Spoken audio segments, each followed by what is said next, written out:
আসসালামু আলাইকুম। আমার নিউজের পক্ষ থেকে সবাইকে স্বাগতম। ৫ দফা মেনে নিন, না মানলে ঢাকার চিত্র ভিন্ন হবে। গোলাম পরোয়ার। আগামী ১১ই নভেম্বরের মধ্যে ৫ দফা দাবি না মানলে কঠোর কর্মসূচির হুঁশিয়ারি দিয়েছে বাংলাদেশ জামায়াতে ইসলামীর সেক্রেটারি জেনারেল মিয়া গোলাম পরোয়ার। বৃহস্পতিবার ৬ নভেম্বর ৫ দফা দাবিতে প্রধান উপদেষ্টার কাছে স্মারকলিপি প্রদান শেষে গণমাধ্যম কর্মীদের সঙ্গে আলাপকালে এমন হুঁশিয়ারি উচ্চারণ করেন তিনি। মিয়া গোলাম পরোয়ার বলেন, বৃহস্পতিবার সাপ্তাহিক বৈঠক চলছিল।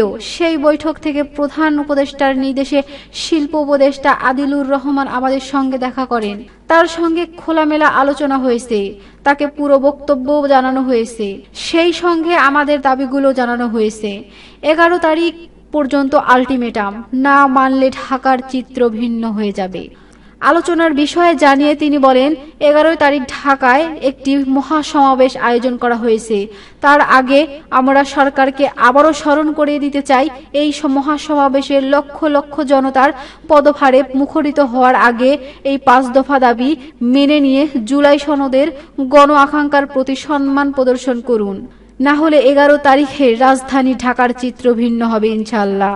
এর আগে দুপুরের দিকে ৫ দফা দাবিতে মিয়া গোলাম পরোয়ারের নেতৃত্বে ৮ সদস্যের একটি প্রতিনিধিত্ব দল প্রধান উপদেষ্টার বাসভবন যমুনায় গিয়ে প্রধান উপদেষ্টার কাছে স্মারকলিপি জমা দেয়।